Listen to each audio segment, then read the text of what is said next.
MLA திரு மார்க்கண்டேயன் அவர்கள் அதிகாலை கைது செய்யப்பட்டுள்ளார்கள். அவருக்கு எந்த நோட்டீஸும் கொடுக்காம கைது செய்யப்பட்டிருக்காங்க.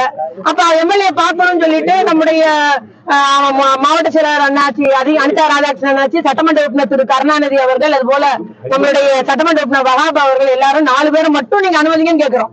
என்னையும் சேர்த்து 4 பேர் மட்டும் நீங்க அனுமதிங்க. எம்எல்ஏ எப்படி இருக்காரு என்னன்னு பாத்துட்டு வந்துடுறோம் அப்படின்னா அவருடைய உடல்நிலை என்னன்னு தெரியல, பார்க்க வரணும், எங்களை அனுமதிக்க மாட்டேங்க, உங்களையும் கைது செய்யறோம் இருக்காங்க.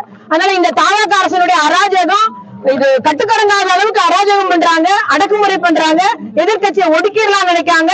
நீங்க ஒடுக்க நாங்கள் நீர்க்குமிழி போல மேலெழுந்து வருவோம். அதுதான் உண்மை. அத்தனை தொண்டனும் வெகுண்டெழுந்து வர போறோம். எங்களுடைய தலைவர் பார்த்து வர சொன்னாங்க.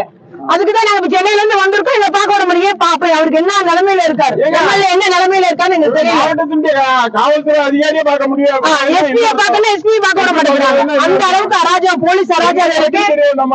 மேல இருந்து வந்த உத்தரவு என்ன உத்தரவும் தெரியல. இங்க யாருமே யாருக்கும் அதிகாரம் இல்ல, எல்லாரும் கையாளாத இருக்கிறாங்க. மேல இருந்த உத்தரவை பின்பற்றுறாங்க.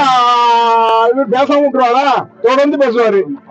அவரு தீவிரவாதி போல கைது பண்ணி வச்சிருக்காங்க. காலையில போன் கொடுக்கலங்க, சிசிடிவி முன்னால உட்கார வச்சிருக்காங்க, உதவியாளரை பார்க்க விடல, வழக்கறிஞரை பார்க்க விடல, எதுவுமே பார்க்க விடாம அவர் ஒரு தீவிரவாதி போல. என்ன தீவிரவாதி அவரு? நீங்க இதா பேசிட்டார், வாய் தவறி பேசிட்டாருன்னா வழக்கு போடுங்க, ஒரு நோட்டீஸ் கொடுத்து. அதே போல எப்போதும் ஜிஹெச் கூட்டு போவாங்க. இங்கே டாக்டர் வர சொன்னாங்க. என்ன புதுமுறைன்னு தெரியல. அப்ப சட்டத்தெல்லாம் கையில எடுக்கிறாங்க. இந்த மாதிரி ஒரு அராஜகம், ஒரு ஜனநாயகத்தை காலில் போட்டு மிதிக்குது. அதே போல பாத்தீங்கன்னா அவங்க எம்எல்ஏ ஸ்ரீவைகுண்டம் மேல பாதிக்கப்பட்ட பெண் அத்தனை கம்ப்ளைண்ட் கொடுத்தாங்க, நடவடிக்கை எடுக்கல. நம்ம எம்எல்ஏ பத்தி தெரியும், உள்ளாத்துக்குள்ள எம்எல்ஏ பத்தி எல்லா நிருபருக்கும் தெரியும். அது எவ்வளவு சாதகமாக உள்ள ஆளு, மக்களுக்காக எப்படி பணியாற்றக்கூடியவர். அவரை பிடிச்சு கொண்டு உள்ள வச்சிருக்காங்களே. ஸ்டெர்லைட்ல 13 பேரை சுட்டாங்களா, சடன்னு சுட்டாங்கல்ல, அவங்கள யாராவது பிடிச்சாங்களா? அவங்கள யார் மேல ஏதாவது நடவடிக்கை இருந்துச்சா? இதுக்கெல்லாம் ஒரு முடிவு இல்லையா? அந்த முடிவெல்லாம் காண்பதற்காக தான் நாங்க சட்டமன்ற உறுப்பினர் 4 பேர் மட்டும் போய் பார்க்கிறோம்.